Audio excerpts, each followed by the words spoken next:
ఇవాళ ముఖ్యమైన ఘట్టానికి వచ్చేసాము. ఇంతసేపు ఆనందంగా మేల్కొని ఎగిరి దూకి గంతులేసేసి ఉన్నాము. కాసేపు నిద్రపోకుండా వినడానికి కృష్ణుని గురించి ప్రయత్నిద్దాము. ఇంతసేపు యాక్చువల్లీ ఇలా హౌస్ ప్రోగ్రామ్ జరగడం అన్నటువంటిది చాలా శుభప్రదాయకమైనటువంటి విషయం. ఆనందాన్ని ఎవరు కోరుకోరు అన్నట్లు ప్రతి ఒక్కరు ఆనందం కోసమే ఏ విషయం చేసినా కానీ ప్రయత్నిస్తారు. ఎవరు నేను ఇది దుఃఖపడాలా అని ప్రయత్నం అన్నటువంటిది జీవితంలో ఎవరు మొదలు పెట్టరు. కానీ ఆ ఆనందాన్ని ఎలా వెతుక్కోవాలనో తెలియక స్ట్రగుల్ అవుతూ ఉంటారు.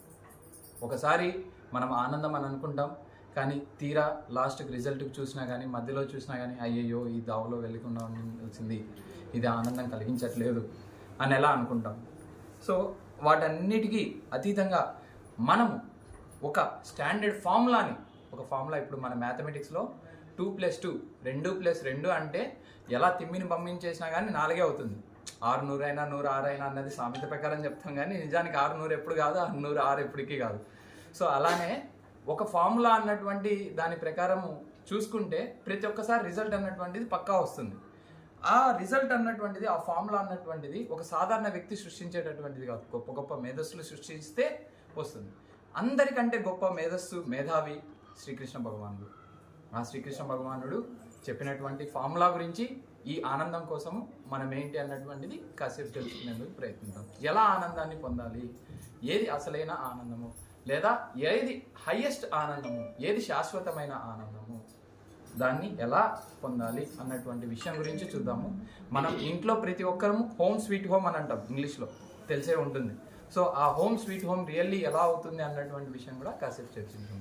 దానికి ముందు మనము కృష్ణుడిని జస్ట్ ఆయన యొక్క మంగళాచరణ ప్రేయర్స్ అని అంటాం అన్నమాట వీటిని. సో వాటిని చదువుకొని ముందరు.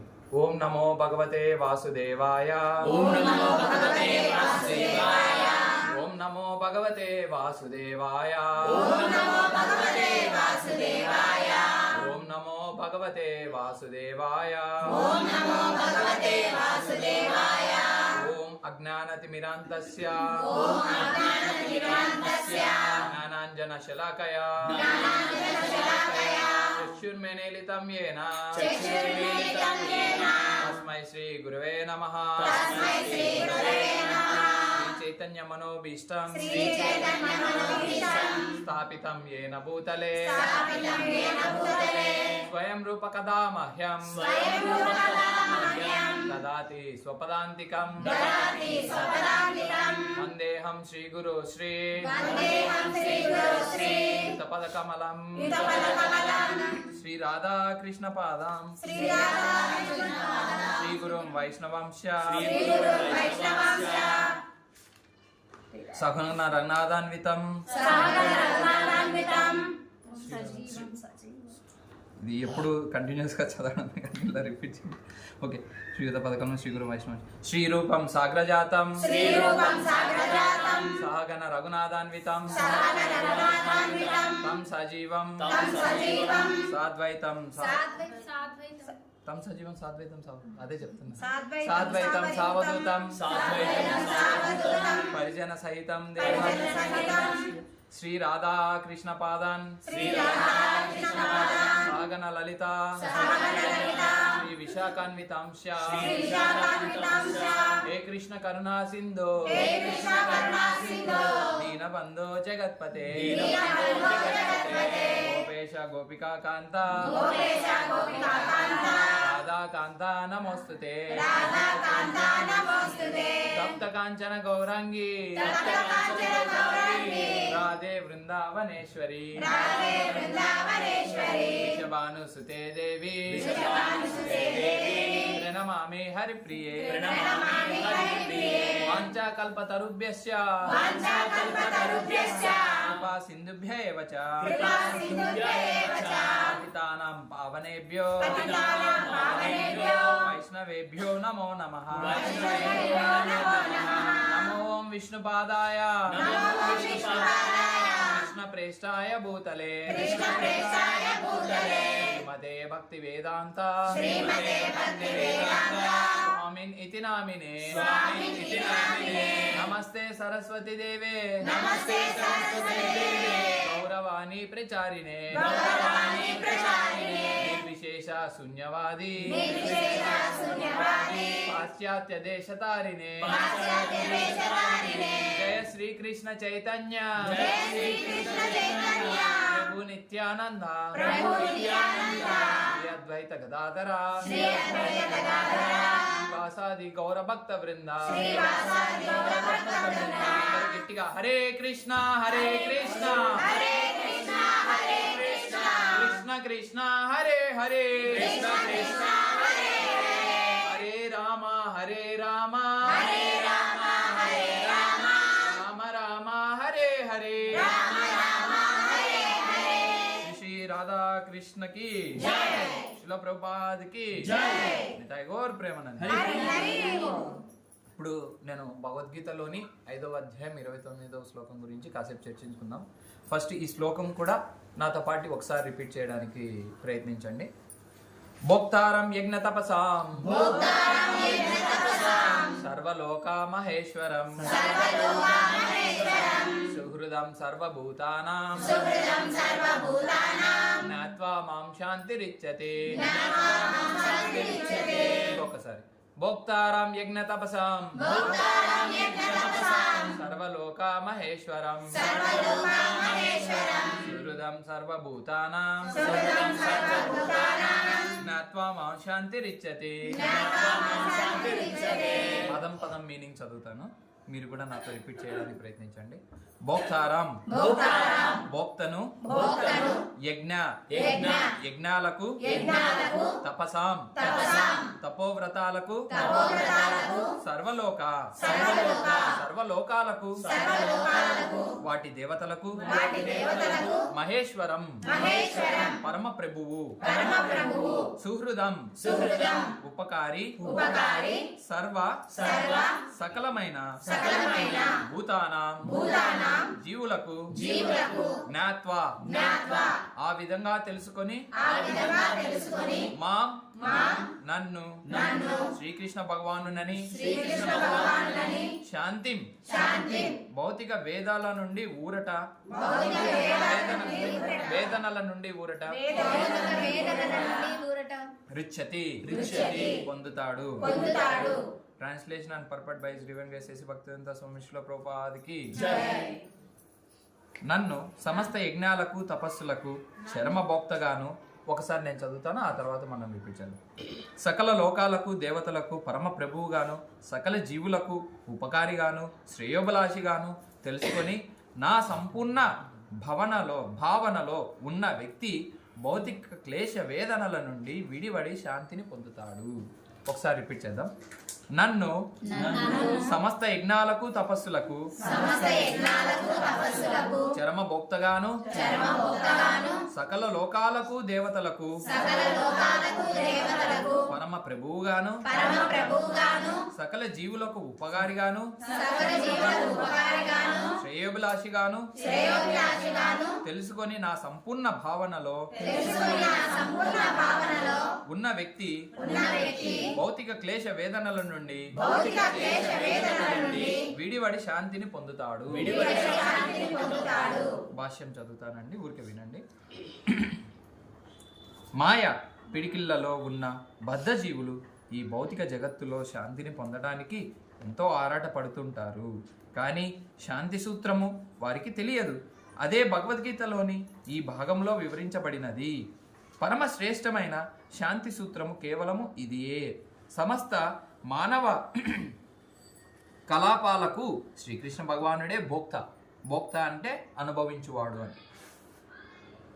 భగవంతుడే సమస్త లోకాలకు వాటిలోని దేవతలకు యజమాని కనుక మానవులు సమస్తాన్ని అతని దివ్యమైన సేవకు సమర్పించాలి. ఎవ్వడు అతని కంటే గొప్పవాడు కాడు. శివుడు బ్రహ్మదేవుడు వంటి మహోన్నత దేవతల కన్నను అతడు మహోన్నతుడు. తం ఈశ్వరానం పరమం మహేశ్వరం అది పరమ పురుషుడైన అది అని పరమ పురుషుడు వేదాలలో శ్వేతోత్తర ఉపనిషత్ 6.7లో వర్ణింపబడ్డారు. మాయా ప్రభావంతో జీవులు తాము చేసే సమస్తానికి ప్రభువులు కావడానికి ప్రయత్నిస్తున్నా నిజానికి దేవదేవుని మాయకు ఆధీనులవుతారు. భగవంతుడు ప్రకృతికి ప్రభువు, కానీ బద్ధజీవులు కఠినమైన ప్రకృతి నియమాలకు లోబడి ఉంటారు. ఈ బహిరంగ యథార్థాలను తెలుసుకున్నంత వరకు వ్యక్తిగతంగా కానీ సామూహికంగా కానీ ప్రపంచంలో శాంతిని పొందడం అసాధ్యం. శ్రీకృష్ణ భగవానుడే పరమాధికారి. గొప్ప దేవతలతో పాటు సకల జీవులకు అతని ఆధీనులనడమే శ్రీకృష్ణ భగవానుని అతని ఆధీనులలో ఉండడం అన్నట్టుదే శ్రీకృష్ణ భగవానుని భక్తి భావన ఉద్దేశము. కేవలము పూర్తి కృష్ణ భక్తి భావనలో మనిషి పరిపూర్ణ శాంతిని పొందగలుగుతాడు. సాధారణంగా కర్మయోగమని తెలియబడే కృష్ణ భక్తి భావనకు 5వ అధ్యాయము ఆచరణాత్మక వివరణము. ఈ విధంగా కర్మయోగము ముక్తిని ఇస్తుందనే జ్ఞానపూర్ణమైన ప్రశ్నకు ఇక్కడే సమాధానం చెప్పబడుతుంది. పరమాధికారిగా భగవంతుని గురించిన పూర్ణ జ్ఞానంతో పనిచేయడమే కృష్ణ భక్తి భావనలో పనిచేయడమని అర్థము. అటువంటి కర్మ దివ్య జ్ఞానానికి భిన్నమైనది కాదు. ప్రత్యక్ష కృష్ణ భక్తి భావనయే భక్తి యోగము. జ్ఞానయోగము భక్తి యోగానికి దారి తీసే మార్గము. కృష్ణ భక్తి భావన అంటే పరతత్వంలో ఉన్నట్టి సంబంధము గురించిన వారు జ్ఞానంతో పనిచేయడమని అర్థము. విశుద్ధాత్మ విభక్తాంశగా భగవంతుని నిత్యదాసుడు. విశుద్ధాత్మ విభక్తాంశగా భగవంతుని నిత్యదాసుడు.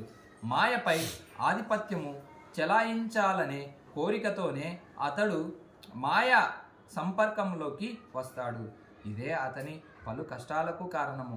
భౌతిక పదార్థములో సంస్కరణంలో ఉన్నంత వరకు అతడు భౌతిక అవసరాల దృష్ట్యా కర్మ చేయవలసి ఉంటుంది. అయినా అతడు ప్రకృతి పరిధిలో ఉన్నప్పుడైనా సరే కృష్ణ భక్తి భావన అతనిని ఆధ్యాత్మిక జీవనంలోకి తీసుకొస్తుంది. ఎందుకంటే అది భౌతిక జగత్తులో అభ్యాసము ద్వారా ఆధ్యాత్మిక అస్తిత్వాన్ని జాగృతం చేస్తుంది. దీనిలో మనిషి ఎంత ఎక్కువగా పురోగమిస్తే అంత ఎక్కువగా మాయ గుప్పిటి నుండి బయటపడతాడు. భగవంతుడు ఎవరి పట్లను పక్షపాతి కాడు. అంతా మనిషి చేసే కృష్ణ భక్తి భావనలో కర్మలపై ఆధారపడి ఉంటుంది. అదే ఇంద్రియాలను అన్ని విధాలుగా నియంత్రించడంలోనూ కామక్రోధాల ప్రభావాన్ని జయించడంలోనూ అతనికి తోడ్పడుతుంది. పైన చెప్పబడిన భావోద్వేగాలను నియంత్రించుకొని కృష్ణభక్తి భావనలో స్థిరంగా నిలిచేవాడు నిజంగా దివ్య స్థితిలో అంటే బ్రహ్మ నిర్వాణములో ఉంటాడు. చరమ ఉద్దేశము నెరవేరే కారణంగా అష్టాంగ యోగ పద్ధతిలో అప్రయత్నంగా కృష్ణభక్తి భావనలో అభ్యాసం చేయబడుతుంది. యమము, నియమము, ఆసనము, ప్రాణాయామము, ప్రత్యాహారము, ధారణము, ధ్యానము, సమాధి అనే వాటి అభ్యాసములలో క్రమానుగతమైన ఉదాత్తము ఉంటుంది. కానీ ఇవి భక్తి యోగము ద్వారా కలిగే పూర్ణత్వానికి కేవలము ముందు మాట లాంటివి. ఒక భక్తి యోగమే మానవునికి శాంతిని కలగజేయగలుగుతుంది. అదే మహోన్నతమైన జీవన పూర్ణత్వము. శ్రీమద్ భగవద్గీతలోని కర్మయోగము కృష్ణ భక్తి భావనలో కర్మ అనే 5వ అధ్యాయానికి భక్తి వేదాంత భాష్యము సమాప్తము. క్షమించాలి.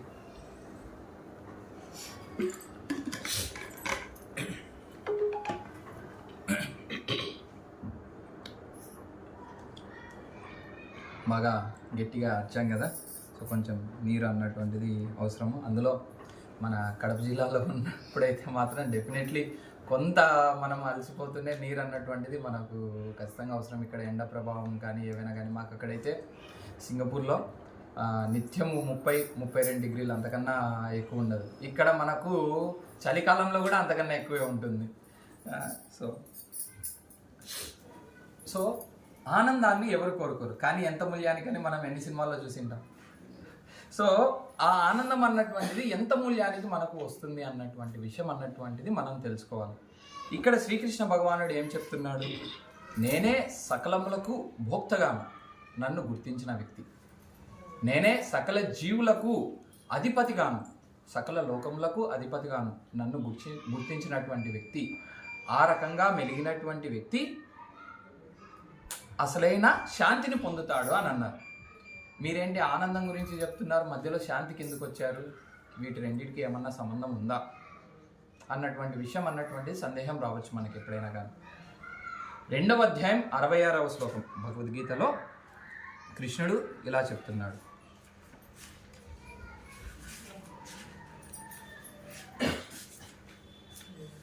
2:66 కదా.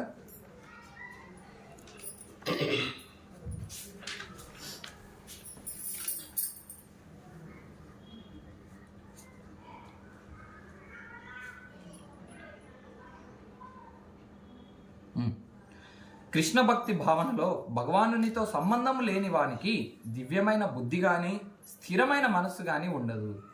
అవి లేనిదే శాంతికి అవకాశం ఏంటి? ఇక శాంతి లేకుండా సుఖం ఎట్లు కలుగుతుంది, సంతోషం ఎలా కలుగుతుంది, ఆనందం ఎలా కలుగుతుంది? ఎవరైనా కానీ ఇక్కడ ఉండేవారు ఈ రెండు, నాకు శాంతి లేదు నా మనస్సులో నా జీవితంలో కానీ నేను ఆనందంగా ఉన్నానని చేతులెత్తండి. ఎవ్వరు ఆ మాట చెప్పలేరు. మనస్సులో శాంతి లేనటువంటి వ్యక్తి ఆనందంగా ఉన్నానని చెప్పలేడు. నటించినప్పటికీ బయట పడిపోతాడు. మరి ఆ శాంతిని ఎలా పొందాలి? జ్ఞానం చేత పొందాలి. ఇప్పుడు 2 పిల్లవాళ్ళు ఉన్నారమ్మా, వాళ్ళు పెన్సిల్ కోసం కొట్లాడుకుంటూ ఉంటారు. స్కూల్లో మనం ఇవన్నీ చూస్తూ ఉంటాం కదా, పెన్సిల్ కోసం కొట్లాడుకోవడం. అక్కడికి టీచర్ వెళ్ళినా కానీ మనలాంటి పెద్దవాళ్ళు వెళ్ళినా కానీ అరే ఇల్లేంటి పిచ్చోళ్ళలాగా ఉన్నారు, పెన్సిల్ కోసం కొట్లాడుకుంటున్నారా అని అంటాం. మనకు అది చిన్న విషయమే కదా. అదే 2 పెద్దవాళ్ళు ల్యాండ్ కోసం కొట్లాడుకుంటూ ఉంటారు, అన్నదమ్ములు కానీ బయట వారు కానీ ఎవరైనా కానీ.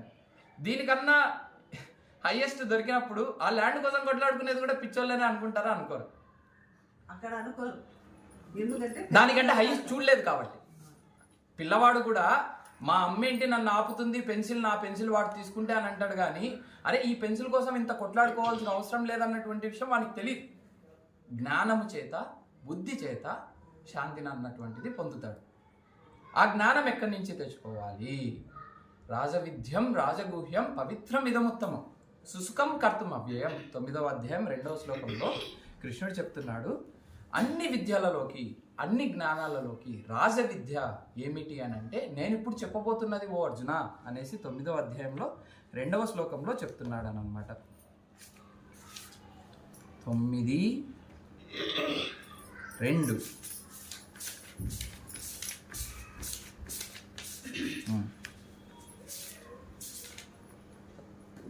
ఈ జ్ఞానము రాజవిద్య రహస్యాలన్నింటిలోనూ పరమ రహస్యమైనటువంటిది.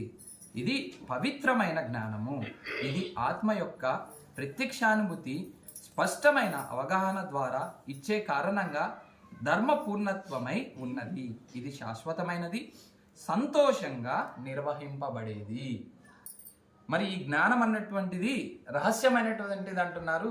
ఈ బుక్ 300 రూపాయలు పెడితే దొరుకుతుంది, ఎలా రహస్యం అవుతుంది? 300 రూపాయలు ఎవరి దగ్గర లేదు ఈ రోజుల్లో అని అనవచ్చు, అవునా?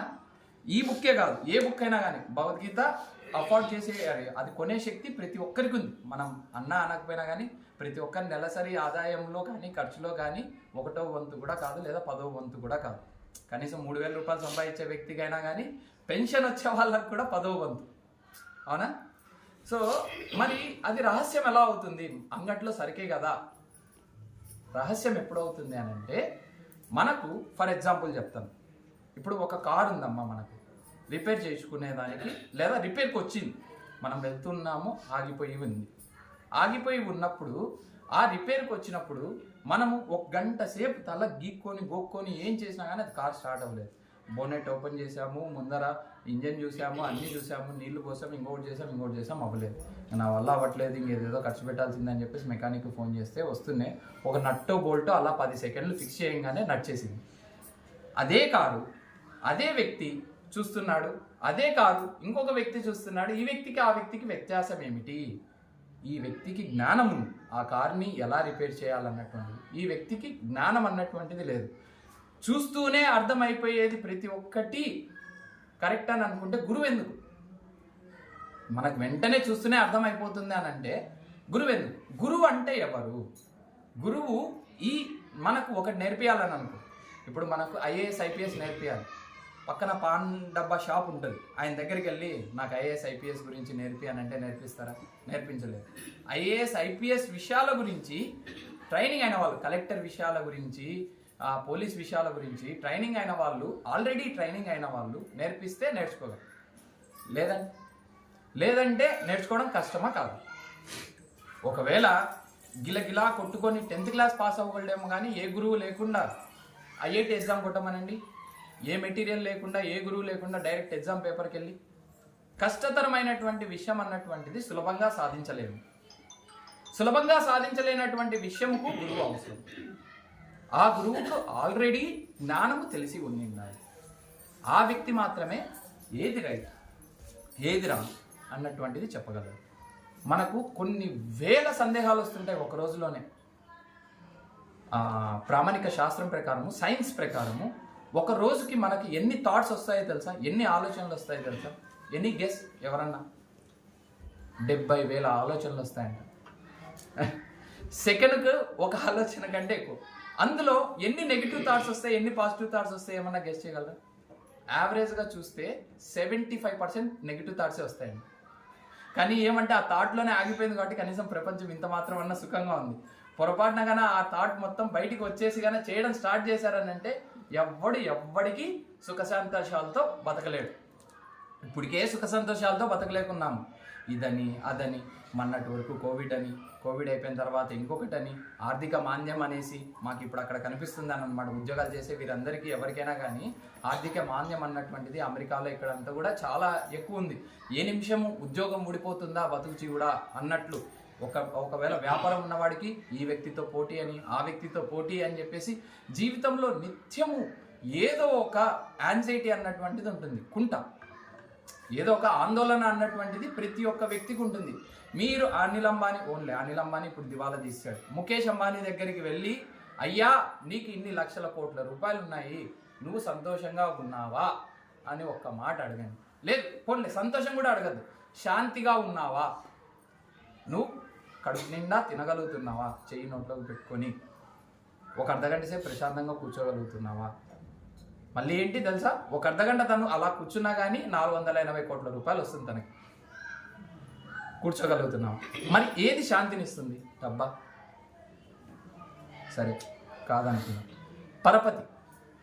పరపతి శాంతినిస్తుంది అని అనుకుంటే మన ఎమ్మెల్యే గారి దగ్గరికి కానీ, ఎంపీ గారి దగ్గరికి కానీ వెళ్ళి, అయ్యా మీరు శాంతిగా ఉన్నారా, మీ పరపతి మిమ్మల్ని శాంతిగా ఉంచుతుందా అంటే మళ్ళీ అక్కడ కూడా యాంగ్జైటీనే. నా పదవి మళ్ళీ ఎవడు తీసుకుంటాడు, పార్టీలోను కానీ పార్టీ బయటవాడు కానీ ఎలా తీసుకుంటాడు, ఇప్పుడు మళ్ళీ ఎలక్షన్స్ రాబోతున్నాయి.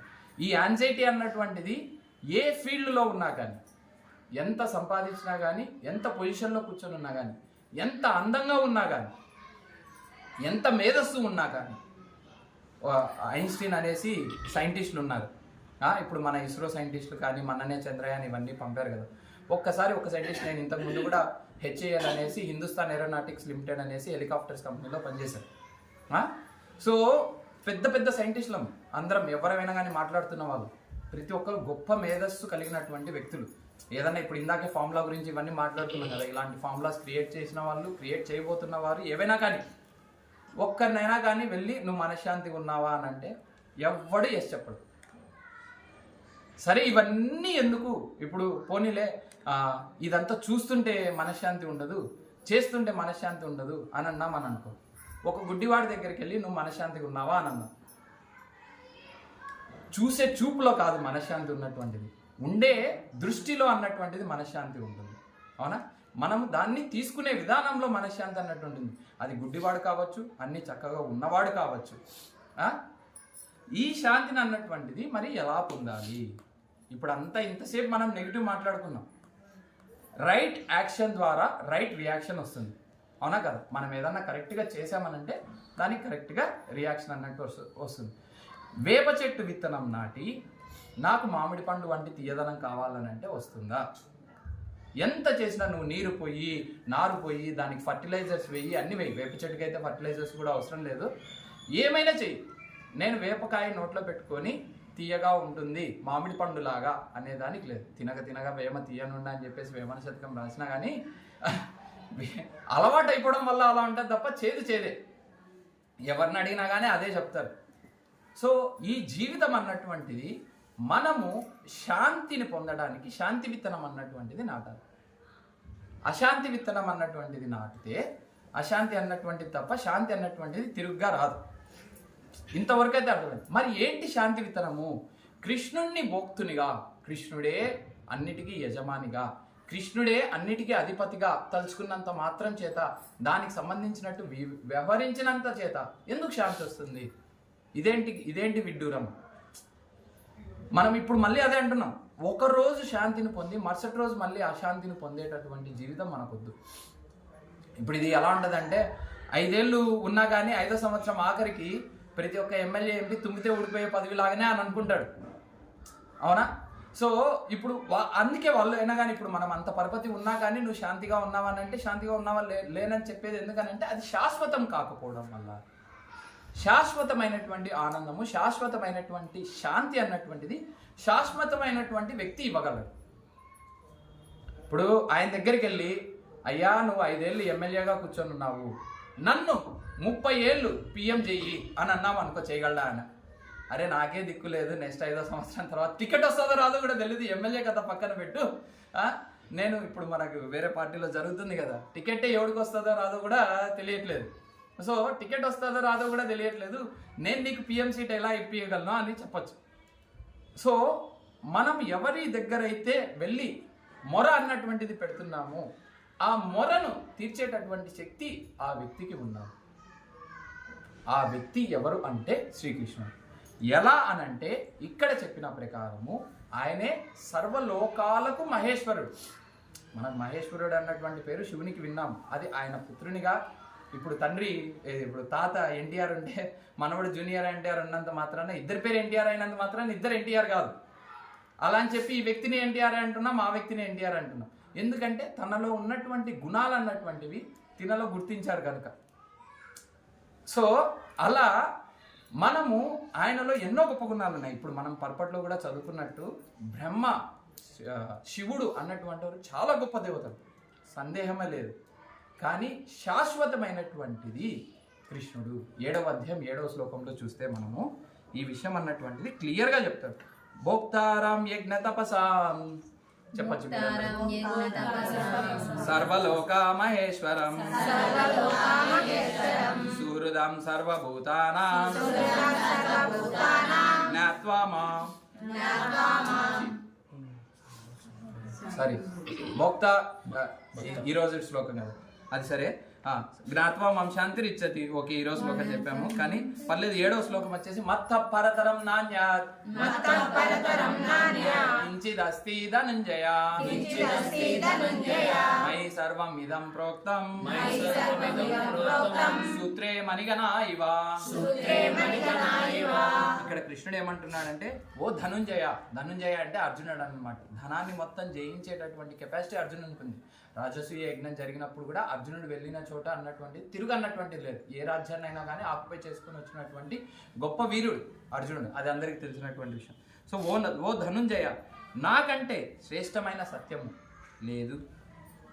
దారంలో ముత్యములు గుచ్చబడినట్లు సమస్తము నా పైన ఆధారపడి ఉన్నాయి. ఇప్పుడు మనందరికి ముత్యాల హారాలు ఎంతో మందికి ఉన్నాయి కదా ఆడవారికి, లేదా పూసల దండ ఉంది మాకు ఇక్కడ, తులసి పూసల దండ అన్నటువంటిది. దీని వెనకాల దారం కనిపిస్తుందా? మనకు కనపడట్లేదు. ఈ ముందరున్న పూస అయితే కనిపిస్తుంది. కానీ ఈ పూస నిలబడాలంటే దారం ఉండాలా ఉండకూడదు? ఆ దారంని నేనయ్యా అంటే 2 రకాలుగా చెప్తున్నాడు కృష్ణుడు. అన్నిటికీ మూలము నేను, కానీ నన్ను అందరూ కనుక్కోలేరు. దీని వెనకాల చిన్న పిల్లవాడికి ఈ దండ చూపించి దీంట్లో దారం ఉందంటే తెలియదు తనకి. అదే మనకు జ్ఞానం ఉంది కనుక దీంట్లో దారం ఉందన్నటువంటిది తెలుసుకుంటున్నాం. సో సేమ్ అలానే మనకు దీంట్లో దారం ఉందన్నటువంటి విషయము తెలుస్తుంది. ఈ విషయాన్ని మనము ఎలా ప్రాక్టికల్గా చూడొచ్చు? ఉదాహరణ, ఫర్ ఎగ్జాంపుల్, ఇప్పుడు మనకు షాప్ ఉందండి, మాకందరికీ చిల్లరంగడి అని అన్నమాట. సో షాప్లో ఓనర్ ఉన్నాడు, గుమస్తా ఉన్నాడు. గుమస్తా ఎన్ని రోజులని బిక్కుబిక్కుమంటూ డబ్బులు కొట్టేస్తూ బతకగలడు, ఎన్ని రోజులంటూ జీతం తీసుకొని బతకగలడు ఆనందంగా? చెప్పండి. గుమస్తా నాకు అసలే జీతం వద్దయ్యా, ప్రతిరోజు దొంగతనం చేస్తూ బతుకుతానన్న వ్యక్తికి, లేదు నువ్వు జీతం ఇస్తే తీసుకొని పని చేస్తానన్న వ్యక్తి, ఈ వ్యక్తి ఎలా ఉంటాడు, ఆ వ్యక్తి ఎలా ఉంటాడు? ఎవరు సంతోషంగా ఉంటారు? ఎవరు శాంతిగా ఉంటారు? సంతోషం. ఎందుకు దొంగతనం చేసే వ్యక్తి శాంతిగా ఉండలేడు. ఓనర్కి తెలియకుండా తీసుకోవాలి అన్నటువంటి విషయంలో శాంతిగా ఉండలేడు. సో సేమ్ అలా ఓనర్కి ఇవ్వకుండా లేదా ఓనర్కి చెప్పకుండా తీసుకోవాలన్నటువంటి విషయం వల్ల కూడా శాంతిగా ఉండలేడు. సో సేమ్ అలానే ఇప్పుడు అన్నిటికీ ఓనర్ కృష్ణుడని మనం నేర్చుకున్నాము. కృష్ణుడని ఓనర్ అని నేర్చుకున్నప్పుడు కృష్ణునికి చెప్పకుండా తీసుకోవాలన్నటువంటి యాటిట్యూడ్, ఆ బుద్ధి అన్నటువంటిది మనకి శాంతినిస్తుందా అశాంతినిస్తుందా? అశాంతినిస్తుంది. ఎందుకనంటే కృష్ణుడు మనల్ని ఏది తీసుకోవద్దని చెప్పట్లేదు. నిజానికి మేము కృష్ణ చైతన్యంలోకి వచ్చిన తర్వాత మేము ముందు తినేదానికన్నా ఎక్కువ తింటున్నాం. ముందు అసలు ఎగిరే వాళ్ళం కాదు. నిజానికి ఎక్కడన్నా ఇప్పుడు పెళ్ళిళ్ళల్లో అందుకు స్టేజ్ మీదకి రమ్మన్నా కానీ వెనకలు ఉండే వాళ్ళం తప్ప ఎగిరే వాళ్ళం కాదు. అలాంటిది ఇంకా ఎక్కువ ఎగురుతున్నాం. ఎగరొద్దని చెప్పట్లేదు, తినొద్దని చెప్పట్లేదు, పెళ్లి చేసుకోవద్దని చెప్పట్లేదు. చేసుకో, ధర్మావిరుద్ధో కామస్య, ధర్మము ప్రకారము చేసుకో. నువ్వు అక్కడ పబ్లో వెళ్ళి ఎగిరి 4 పాపాలు చేసేదానికన్నా ఇక్కడ గుడి దగ్గరికి, ఈ ఇల్లు కూడా ఒక గుడి, ఎక్కడైతే హరినామ సంకీర్తన అన్నటువంటిది జరుగుతుందో ప్రతి ఒక్క ప్లేస్ అన్నటువంటిది వైకుంఠంతో సమానము, శాస్త్రంలో చెప్పబడినటువంటి విషయమే. సో నువ్వు ఒక గుడి దగ్గరికి వెళ్ళి ఎగరడం చేత పుణ్యము పురుషార్థం. మనం ఉదయాన్నే జిమ్కి వెళ్ళేసి థ్రెడ్మిల్ మీద నడిచేసి లేదా రోడ్డు మీద వాకింగ్ చేసి ఇవన్నీ చేసిన దానికంటే ఇప్పుడు ఆ ఫలితం అంతా వస్తుందే రాదు? అక్కడ పరిగెత్తిన ఫలితం అంతా ఇక్కడ ఎగురితే కూడా వస్తుంది, వాకింగ్ చేసిన ఫలితం అంతా ఇక్కడ ఎగురితే కూడా వస్తుంది. కానీ దానికంటే మించిన ఫలితం ఏంటి? పుణ్యం అన్నటువంటిది వస్తుంది. మనము చచ్చిపోయేటప్పుడు ఎవరైనా అశుభం అన్నటువంటి విషయం కాదు, ఇక్కడ ఉన్న ప్రతి ఒక్కరూ ఏదో ఒక రోజు చావాల్సింది. చచ్చిపోయేటప్పుడు నేను 1 కోటి రూపాయలు సంపాదించాను, నా చితి మీద వేసి పేర్చండి అంటే చేతిలో ఉన్న బంగారం కూడా తీసుకొని కాల్ చేస్తారు తప్ప ఎవ్వడు నా డబ్బులు నాతోనే పంపియండి అని అంటే ఎవ్వడు ఒప్పుకోడు, ఇవ్వడు కూడా. ఒకవేళ ఇచ్చినా కానీ అది మనతో రాదు. ధర్మో విత్తం నృణాం ప్రేత్య, భాగవతంలో ఏమని చెప్పబడింది అంటే నువ్వు చేసినటువంటి ధర్మం మాత్రమే, నృణాం అంటే మనిషికి, ప్రేత్య అనంటే ఆస్తి, నువ్వు చేసినటువంటి ధర్మం మాత్రమే ఆస్తిగా తీసుకువెళ్ళగలవు ముందరికి. ఏమిటి ధర్మం? నాకు నచ్చింది, నాకు మెచ్చింది ధర్మం అయిపోతుందా? అవ్వదు. ఇప్పుడు నేను గవర్నమెంట్ ఉందండి, గవర్నమెంట్ ఇది తాగొచ్చు, ఇది తినచ్చు, ఇది చేయొచ్చు, ఇది చేయకూడదు అని చెప్పేసింది. నువ్వు ఎంత చేసినా కానీ ఒకరిని చంపకూడదు అన్నటువంటి రూల్ గవర్నమెంట్ పెట్టింది. నాకు ఇది నచ్చట్లేదు, నేను వేసేస్తాను, నన్ను గవర్నమెంట్ అడగకూడదు అంటే అవుతుందా?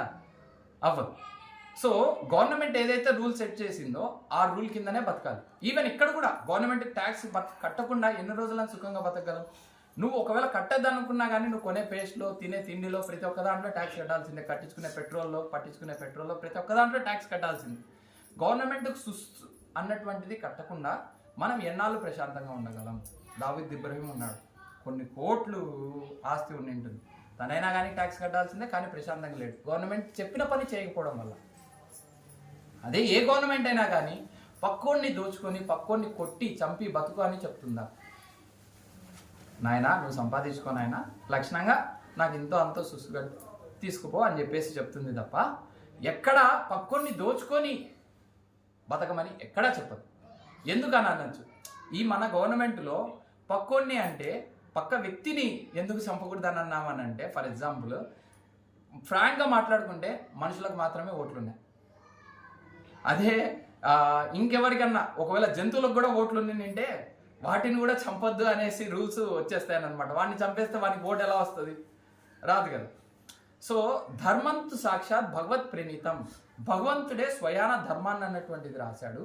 ఆ ధర్మంలో ప్రతి ఒక్కరికి భగవంతుడు సుహృదుడు, అలానే ప్రతి ఒక్కరికి జగత్పిత భగవంతుడు. అహం సర్వస్య ప్రభవో మత్త సర్వం ప్రవర్తతే ఇతి మత్వా భజంతే మాం బూధా భావ సమాన్విత. 10వ అధ్యాయం 8వ శ్లోకం.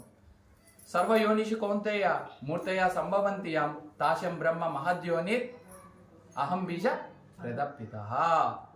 ఈ 2 శ్లోకాలలో 10, 8, 14, 4 శ్లోకాలలో భగవంతుడు భగవద్గీతలోనే చెప్తున్నాడు, నేను ప్రతి ఒక్కదానికి ప్రభువుని, నేను ప్రతి ఒక్కదానికి పితని. అందరూ నా బిడ్డలైనప్పుడు నేను ఇప్పుడు నా దగ్గరికి వస్తున్నారమ్మా, మీరు నా బిడ్డలే అందరూ. నాకు 2 కొడుకులు ఉన్నారు, మీరు 3వ వ్యక్తి అని అనుకుందాం. లేదా మీరు నన్ను ఇంప్రెస్ చేయాలనేసి వస్తున్నారు. నాకేమో ఒక చేత్తో ఫ్లేవర్ ఇచ్చి ఇంకొక చేత్తో నా పిల్లని ఫాట్ అని పీకుతుంటే నేను ఒప్పుకుంటానా? ఒప్పుకోను. సో సేమ్ అలానే ఈ సకల చరాచర జీవులను సృష్టించినటువంటి భగవంతుడు అన్నటువంటి వాడు ఈ పీస్గా బతికేదానికి, శాంతిగా బతికేదానికి కొన్ని రూల్స్ అండ్ రెగ్యులేషన్స్ అన్నటువంటివి పెట్టారు మనకు. ఇలా చేస్తే నువ్వు ఉంటావు, దీని యొక్క చైన్ రియాక్షన్ రాకుండా, దీని యొక్క రియాక్షన్ అన్నటువంటిది రాకుండా. దానికే ఏం చెప్తున్నాడంటే కృష్ణుడు 9వ అధ్యాయం 27వ శ్లోకంలో యత్ కరోసి యదస్నాసి, నువ్వు ఏది చేసినా కానీ నాకు సమర్పించి చెయ్యి అని చెప్తున్నాడు. సరే నేను ఏదైనా చేసేస్తానండి, కృష్ణుడు చెప్పాడు ఇన్ని మర్డర్ చేసేసి కృష్ణార్పణం అని అనుకుంటానంటే కుదరదు. 9వ అధ్యాయం 26వ శ్లోకంలో చెప్తున్నాడు. ఫర్ సపోజ్ మన తిండి విషయానికే వస్తే, పత్రం పుష్పం ఫలంతో యం యోమే భక్త్యా ప్రేయస్యతే తద్ అహం భక్తి ఉపహృతం అస్నామి ప్రేతత్ మనః. నువ్వు ప్రేమతో ఒక పువ్వును కానీ, ఒక పండును కానీ, ఒక ఆకును కానీ, నీరును కానీ, ఇది ప్రతి ఒక్కరింట్లో ఉంటుంది కదా, సమర్పిస్తే నేను తీసుకుంటాను. అలా సమర్పించిన వాటిని మనం తీసుకోవచ్చు. యజ్ఞశిష్ట శినాశాంతో ముచ్యంతే సర్వ కిల్బిషై 3వ అధ్యాయం 13వ శ్లోకంలో చెప్తున్నాడు. ఎవరైతే భక్తుడు అన్నటువంటి వారు నాకు యజ్ఞ రూపంలో సమర్పించి తింటాడో సర్వ పాపాలను తొలగించి తింటాడు. ఇక్కడ కేటగిరీ ఏం చెప్తున్నాడు, తను ఏమేం తినాలో చెప్తున్నాడు. సత్వగుణంలో ఉన్నటువంటి విషయాలను తినాలన్నటువంటిది చెప్తున్నాడు. దాన్ని నాకు సమర్పించి తింటే పాపం అన్నటువంటిది ఉండదని చెప్తున్నాడు. ఎప్పుడైతే నీకు పాపం ఉండదో ఏషాంత్వా అంతగతం పాపం 7వ అధ్యాయం 25వ శ్లోకం కదా, ఏషాంత్వా అంతగతం పాపం జనానం పుణ్యకర్మానం. సో ఎవరైతే పాపాలను ముగిస్తాడో, పాపాలను చెయ్యడో, పుణ్యకర్మలు చేస్తాడో వాడు మాత్రమే నా దగ్గరికి రాగలడు అన్నటువంటి విషయము శ్రీకృష్ణుడు మళ్ళీ 7వ అధ్యాయంలో భగవద్గీతలో చెప్తున్నాడు. సో ఈ లెక్క ప్రకారం చూసాం. ఈ లెక్క ప్రకారం చూస్తే మనం అన్నటువంటిది మన జీవితంలో శాంతిగా ఉండాలనంటే భగవంతుని దగ్గరికి వెళ్ళాలి, లేదా భగవంతుని ప్రతి ఒక్క విషయంలో ఇన్వాల్వ్ చేయాలి. అలా ఇన్వాల్వ్ చేయాలంటే ఆయన చెప్పినట్టు చేయాలి. ఇప్పుడు నాకు నచ్చింది తీసుకో అన్నంత మాత్రం నేను తీసుకోను.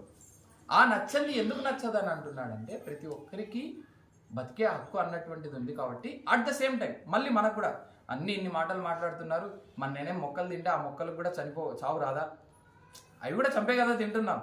అందుకే కృష్ణుడు ఒక శిష్టాన్ని, మరి గాలి పీల్చుకోవాలన్నా గాలి పీల్చుకొని బతకాలి, గాలి పీల్చుకున్నా అందులో క్రిములు కూడా ఉంటాయి. అందులో కూడా ఒక సెకండ్ ఇప్పుడు నేను మాట్లాడేటప్పుడే కొన్ని కోట్ల క్రిముల్ని చంపుతున్నాను. వీటన్నిటికీ లెక్క ఏంటి మరి, ఎక్కడుంది ఎండ్, మరి ఏది సొల్యూషన్? అందుకే మళ్ళీ భాగవతంలో చెప్తున్నాడు శ్రీకృష్ణుడు, జీవో జీవస్య జీవనం. ఒక జీవి అన్నటువంటిది ఇంకొక జీవిని వధించి మాత్రమే బతకాలి. కానీ ఏ జీవిని వధించి బతకాలన్నటువంటిది శ్రీకృష్ణ భగవానుడు చెప్పాడు. ఉదాహరణ దగ్గరికి పులి దగ్గరికో సింహం దగ్గరికి వెళ్ళి నువ్వు లేడీని వెంటాడకూడదు అని అంటే నిన్ను వెంటాడుతుంది, అవునా కదా? సో దానికి అది ఇచ్చాడు, మనకి ఇది ఇచ్చాడు.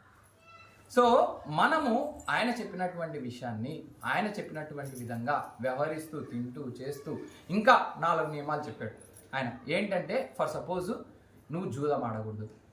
నేను పేకాడ్ ఆడి బాగుపడినా అన్నటువంటి ఒక ఫ్యామిలీనైనా కానీ తరతరాల తర్వాత అయినా కానీ చూపియండి, ఎవ్వడున్నాడు. జూదం ఆడి బాగుపడినటువంటి వ్యక్తి ఎవ్వడున్నాడు. పరస్త్రీని తల్లిగా భావించాలి. సేమ్ స్త్రీ కూడా పురుషుణ్ణి ప్రభువుగా భావించాలి తప్ప అన్యత్ర ఉండకూడదు. వివాహేతర సంబంధం అన్నటువంటిది ఎట్టి పరిస్థితుల్లో ఉండకూడదు అన్నటువంటి నియమాన్ని ఇచ్చాడు.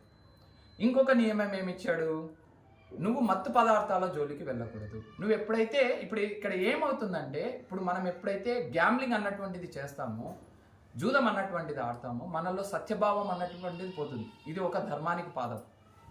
ఎప్పుడైతే పరస్త్రీ సాంగత్యం కానీ పరపురుష సాంగత్యం జోలికి వెళ్తామో ఇప్పుడు మనలో ఉన్నటువంటి శౌచం అన్నటువంటిది పోతుంది, డెఫినెట్లీ పోతుంది. క్లీన్లీనెస్ అన్నటువంటిది డెఫినెట్లీ పోతుంది. మనం ఎలా శుద్ధంగా ఉండం. మాతృవత్ పరదారేషు పరద్రవ్యేషు లోష్టవత్ ఆత్మవత్ సర్వభూతేషు య పశ్యంతి స పండిత. చాణక్య పండితుడు చెప్తున్నారనమాట హితోపదేశంలో. మాతృవత్ పరదారేషు, ప్రతి ఒక్క పరస్త్రీని అమ్మగా భావించినటువంటి వాడు, అమ్మగా చూసినటువంటి వాడు. అందుకే మేము ఇక్కడ హరే కృష్ణలో అందరం మాతాజీ మాతాజీ అని అంటాం తప్ప పరస్త్రీని ఒక భార్యను తప్ప, ఈవెన్ అక్కను కూడా మాతాజీనే అంటాం మేము. అంటే ఇంకా చిన్నప్పటి నుంచి అలా అలవాటు అయిపోవడం వల్ల అక్క అని అంటామేమో కానీ పొరపాటున జనరల్గా అయితే మాతాజీ. పరద్రవ్యేషు లోష్టవత్, పక్కోడి సొమ్ము అన్నటువంటిది ఒక హీనంగా భావించినటువంటి వాడు. నేను సంపాదించి నేను కష్టపడి తీసుకున్నటువంటిది మాత్రమే నా సొమ్ము, పక్కోడి సొమ్ము అన్నటువంటిది హీనంగా భావించినటువంటి వాడు. ఆత్మవత్ సర్వభూతేషు, ప్రతి ఒక్క జీవిలోనూ ఆత్మ ఉంది అని దయ చూపినటువంటి వాడు. య పశ్యంతి స పండిత, ఇది చేసినటువంటి వాడు అసలైన పండితుడు అన్నటువంటి విషయం అన్నటువంటిది భగవంతుడు రూపంలో చాణక్య పండితుని రూపంలో భగవంతుడు చెప్పిస్తున్నాడు. సో ఈ లెక్క ప్రకారము మనము ధర్మం యొక్క పాదాలు నిలబెట్టినప్పుడు, ఇంకొకటి మాంసభక్షణం వల్ల మనలో ఉన్నటువంటి దయ అన్నటువంటిది పోతుంది. నీకు బతికే హక్కు ఉంది, దానికి బతికే హక్కు ఉంది. నీ రెండింటికి తేడా ఏంటి? నువ్వు తింటున్నావు, అది తింటుంది. నువ్వు నిద్రపోతున్నావు, అది నిద్రపోతుంది. నువ్వు నీ యొక్క ప్రొటెక్షన్ కోసం నీ ఇల్లుని ఇవన్నీ మనం నిర్మించుకున్నాం, ఎందుకనంటే మన యొక్క ప్రొటెక్షన్ కోసమే. అది కూడా తనకు చేతనైనంత స్థితిలో తన పిల్లల్ని వీటన్నింటినీ కాపాడుకునే దానికి చూస్తుంది. మనం ఎప్పుడన్నా కుక్కల్ని చూసామంటే రాత్రిపూట మనం వెంట పడుతుంటే గమనించారా ఎప్పుడన్నా బండ్లో అందుకు పోయేటప్పుడు? ఎందుకని అనుకుంటున్నారు? ఆ కుక్కలు అన్నటువంటివి బేసికల్లీ స్మెల్తో బతుకుతాయి కదా, చాలా మంచిగా స్మెల్ చేయగలవు. ఆ స్మెల్ అన్నటువంటిది, ఈ డోర్ ఏమన్నా మనం మూసేయగలమా? మరి సౌండ్ ఎక్కువ వస్తుంది. సో ఆ స్మెల్ అన్నటువంటిది పక్క వీధిలో కుక్క ఎక్కడన్నా కానీ మన బండి టైర్ మీదనే ఎక్కడన్నా సుసుబోసి నింటే ఆ స్మెల్ దానికి రావడం వల్ల పక్క వీధిలో కుక్క నా వీధికి వచ్చిందేమో అని చెప్పేసి బౌబౌబో అని మన ఎంట పడుతుందని అనమాట. సో ఈ ప్రొటెక్షన్ భావం అన్నటువంటిది కుక్కలోనూ ఉంది, ప్రతి ఒక్క జంతువులోనూ ఉంది, నీలోనూ ఉంది.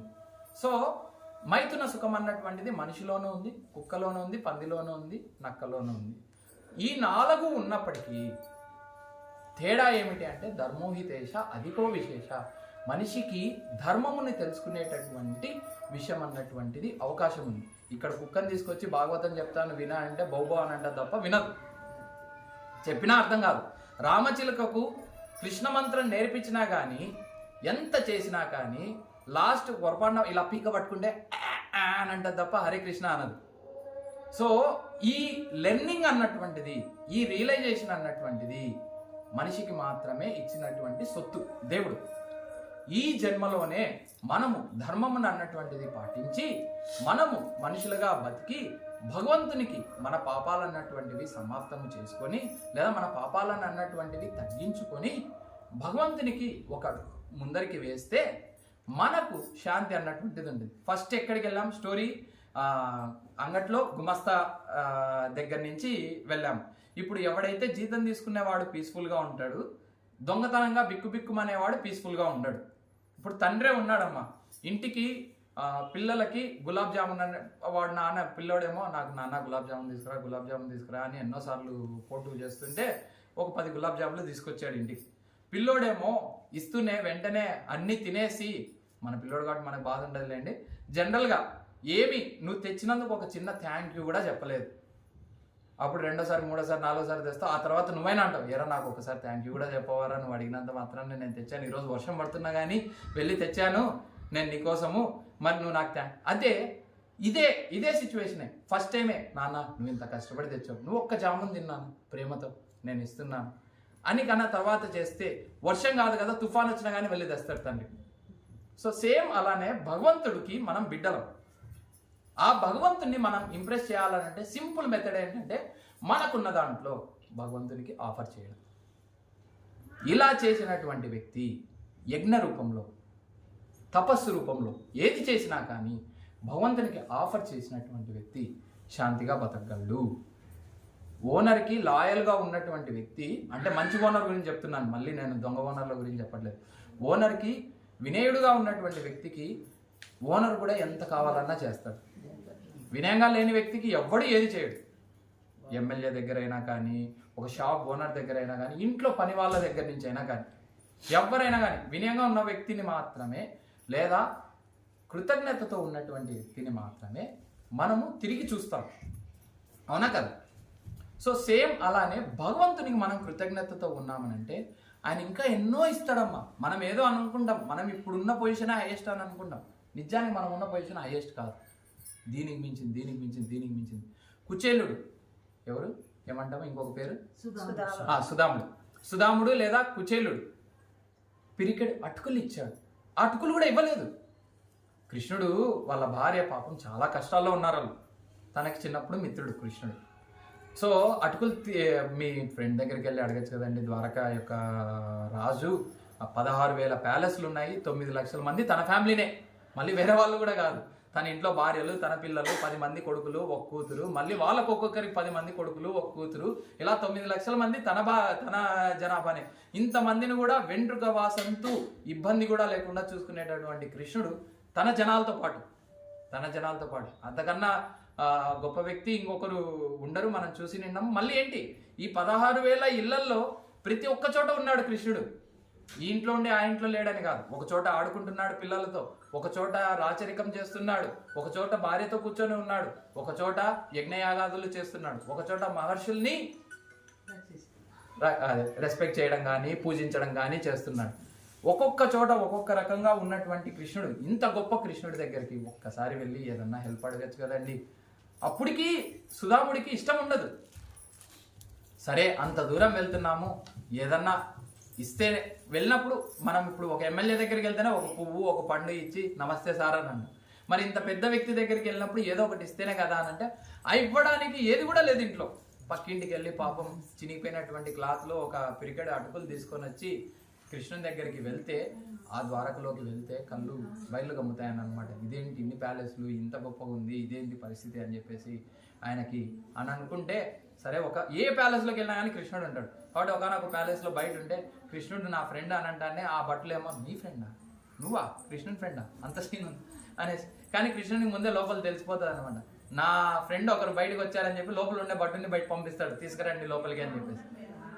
వెళ్తే ఆయన్ని ఎలా రెస్పెక్ట్ చేస్తాడనంటే, ఇంత వ్యక్తి అవతల వ్యక్తిని రెస్పెక్ట్ చేయాల్సిన అవసరం లేదు, పాదాలు కడుగుతాడు, ఆ నీళ్ళని నెత్తి మీద చల్లుకుంటాడు, కూర్చొని కాళ్ళు ఒత్తడానికి ప్రయత్నిస్తాడు, ఇలా పట్టుకొని నిన్ను కలిసి ఎన్నాళ్ళైంది, నా జన్మ ధన్యమైంది అని అంటాడు. ఎందుకు ఈ మాటలన్నీ అన్నాడు? సుధాముడు కృష్ణుడే సర్వస్వంగా భావించాడు కనుక. మనం భగవంతుడి కన్నా గొప్ప వాళ్ళం కావాలనంటే, నిజానికి భగవంతుడి కన్నా తగ్గులో ఉన్నామన్నటువంటి విషయం కన్నా రికగ్నైజ్ చేసినామనంటే, గుర్తించినామంటే భగవంతుడి కన్నా గొప్పవాడు. నా బిడ్డడికి నాకు ఉన్నటువంటి రిలేషన్ ఏంటి, నా బిడ్డడు ఎప్పటికీ నాకన్నా గొప్పవాడు కాదు, కానీ వాడిని నా నెత్తి మీద కూర్చోబెట్టుకుంటాను ఉన్నటువంటి ప్రేమ వల్ల. ఈ ప్రేమ అన్నటువంటిది మనం భగవంతునికి చూపించి మనం ఆయన బిడ్డలం అన్నటువంటిది మన సైడ్ నుంచి కూడా రికగ్నైజ్ చేస్తే కృష్ణుడు తన నెత్తి మీద కూర్చోబెట్టుకుంటాడు. ఇవ్వడు అటుకులు, దాచిపెట్టుకుంటాడు. ఏదో నా కోసం తెచ్చేవానంటే చూసి మరీ తీసుకొని మరీ తింటాడు. ఒకటో పిరికడి, రెండో పిరికడి, ఈ స్టోరీ అందరికీ తెలుసు ఆల్మోస్ట్. రెండో పిరికడికి రుబ్బినా మాత్రం నన్ను కూడా ఇచ్చేసేలా ఉన్నావు స్వామి, నేను నిన్ను వదిలేను అని చెప్పేసి. ఏమీ అడగకుండానే జస్ట్ నీ మనసులో ఉన్నటువంటి కోరిక తెలుసు ఆయనకి. ఇక్కడ కూర్చొని ఉన్నాడు పరమాత్మగా. రాముడి గురించి ఎక్కడున్నా ఏమైందంటే, అయోధ్య వదిలి అడవులకు వెళ్ళాడు రాముడు. వెళ్ళిన తర్వాత సీతాపహరణం అయిన తర్వాత విభీషణుడు, వాళ్ళు సముద్ర తీరంలో ఉన్నప్పుడు విభీషణుడు ఈ పక్కకు వస్తాడు. అవునా, రావణుడిని ఎదిరించేసి విభీషణుడు ఈ పక్కకు వస్తాడు. వచ్చినప్పుడు విభీషణుడు వచ్చిన తర్వాత యాక్చువల్లీ అక్కడ ఉన్న సుగ్రీవుడు వీళ్ళంతా కొన్ని డౌట్స్ అడుగుతారనమాట రాముని. విభీషణునికి ఒకటే హామీ ఇస్తాడు, ఏంటనంటే నేను నీకు రాజ్యం ఇప్పిస్తాను. ఒక్కసారి సకృద్ ఏవ ప్రపన్నం. రాముడు ఏమంటాడంటే, ఒక్కసారి నేను నిన్ను శరణు పొందానంటే నీకు మొత్తం ఇచ్చేస్తాను, నన్ను కూడా అమ్మేసుకుంటాను. సుధామని విషయంలో జరిగిపోయింది కదా, ఇక్కడ కూడా అదే చెప్తున్నాడు. అలా అంటేనే ఆగండి, మరి ఇప్పుడు మనం దాటేసిన తర్వాత రావణుడు కన్నా వచ్చి ఇలానే దండాలు పెట్టేస్తే ఏం చేస్తావు? అప్పుడు ఎక్కడి నుంచి ఇవ్వగలవు లంకని? అప్పుడు రావణుడికి మళ్ళీ లంకని ఇచ్చేయాలి. అప్పుడు అంటాడు విభీషణుడికి నా అయోధ్యని ఇస్తాను అంటాడు. మరి అయితే భరతుడు ఇలానే వచ్చి దండాలు పెట్టేస్తే ఏం చేస్తావు? నా వైకుంఠాన్ని ఇచ్చేస్తాను అని అంటాడు. మరి నువ్వెక్కడ ఉంటావు అని హనుమంతుడు అడిగితే, నీ గుండెల్లో ఉంటాను అని అంటాడు. సో కృష్ణుడికి నిజానికి ఇవన్నీ అవసరం లేదు. కృష్ణుడికి కావాల్సింది మన పట్ల మనకు ఆయన పట్ల ప్రేమ. తల్లి తండ్రి బిడ్డడు నుంచి ఎక్స్పెక్ట్ చేసేది అది మాత్రమే. ప్రతిరోజు స్కూల్కి పోతున్నాయి 8 గంటలకు నానాకి ఇబ్బందులు పడి ఉదయాన్నే ప్రతి ఒక్కరింట్లో స్కూల్కి పోయేవాడి ఇళ్లలో యుద్ధమే. అవునా కాదు? ఆ క్యారీ బాక్స్లు అలా ఇలా అనడం అంతా సౌండ్లు కానీ ఏవైనా కానీ అదొక యుద్ధం లాగానే నడుస్తుంది. ఇంత కష్టపడి ఎందుకు తల్లి బిడ్డడు కోసం పనిచేయాలి? ఏమిస్తాడు బిడ్డడు? వాడు వచ్చి మా అంటే ఒక ముద్దు పెడతాడు, ఇంకా వాడిని ముడ్డు కూడా కడగాలి మనమే. అవునా? ఏమి ఇస్తాడు? ఏమి ఇవ్వడు. ఒకవేళ అనొచ్చు వాడు 25 ఏళ్ళు అయిన తర్వాత 30 ఏళ్ళు అయిన తర్వాత ఏ ఇంజనీరో ఇంకొకటి నాకు డబ్బులు ఇస్తాడని. ఆ దానికోసం ఏ తల్లిదండ్రి చేయరు. అలా నాకు సంపాదించే పెట్టి మిషన్ పుడుతుందనేసి ఎవ్వడు కన్నాడు. ప్రేమ కోసం కంటారు. సంపాదించేది బై ప్రోడక్ట్. ఆ తర్వాత వస్తే ఏ సంపాదించలేని కొడుకుల్ని ఇప్పుడు కూతుర్లని తల్లిదండ్రులు చీని అమ్మ అని అంటారా? అన్నారు కదా. వాడినైనా కానీ ప్రేమిస్తారు. కాకిపిల్ల కాకి ముద్దు ఎవడైనా చెప్పినా కానీ. సో సేమ్ అలానే భగవంతునికి మన సంపాదన అన్నటువంటిది అవసరం లేదు. నువ్వు బంగారు పూలతో అభిషేకం చేసినావా, వెండి పూలతో అభిషేకం చేసినావా, నార్మల్ పూలతో అభిషేకం చేసినావా, అసలు నీకున్న శక్తిలో చేసినావా అన్నటువంటిది భగవంతుడు చూడు. ఎంత ప్రేమతో భగవంతునికి నైవేద్యంగా సమర్పించావు, ఎంత ప్రేమతో భగవంతుని పట్ల ఉన్నావు. ఇక్కడ ప్రేమ అన్నటువంటిది 2 రకాలుగా చూడచ్చు. నాన్న నేను ప్రేమిస్తున్నాను నాన్న నిన్ను అని అంటాడు. అయితే నాన్న ఈ సిగరెట్ మంది అన్ని మానేరా, మంచిది కాదురా అని అన్నాడు. ఐ లవ్ యూ డాడీ అని చెప్పేసి డాడీ ముందనే సిగరెట్ తాగితే, నాన్న ఐ లవ్ యూ డాడీ అని చెప్పి డాడీ ముందని భగవంతుడిని కన్నా ప్రేమిస్తే భగవంతుడు చెప్పిన మాట వింటాం. విన్ని చూపిస్తే అది ప్రేమలో భాగం. సో సేమ్ అలానే భగవంతుడు చెప్పినటువంటి మార్గాన్ని మనం పాటించి ఆయన మీద ప్రేమను వ్యక్తం చేసి మన జీవితం అన్నటువంటిది సార్థకారత చేసుకొని ప్రశాంతంగా బతుకుతాం.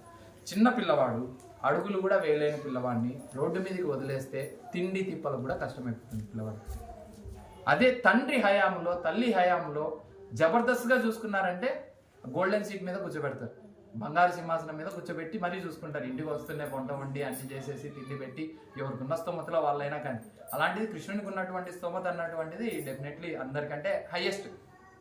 సో ఉన్నటువంటి చూసుకుంటాడు. సో మనం భగవంతుని వద్దని అనుకుంటే కష్టాలు పడవలసింది మనమే. అదే భగవంతుని కావాలని అనుకుంటే కృష్ణుడు ఏమంటున్నాడంటే అనన్యాశ్చింత ఎంతో మాం ఏజన పర్యుపాసితే యోగక్షేమం వహామ్యహం. నీకు ఉన్నది అనన్యాశ్చింత ఎంతో మాం ఏజన పర్యుపాసితే. వేరొకటి ఆలోచించకుండా, వేరొక దాన్ని జోలికి వెళ్ళకుండా నన్ను మాత్రమే ఎల్లప్పుడూ సర్వేశ్వరునిగా చూసినప్పుడు నీకు లేనిది నేను ఇస్తాను, ఉన్నది కాపాడుతాను. ఈ 2 కదండి ఎవరికైనా కావాల్సింది. మనకు ఒకటి లేదని అనుకుంటే అది కావాలి. అత్యంత ఐశ్వర్యం.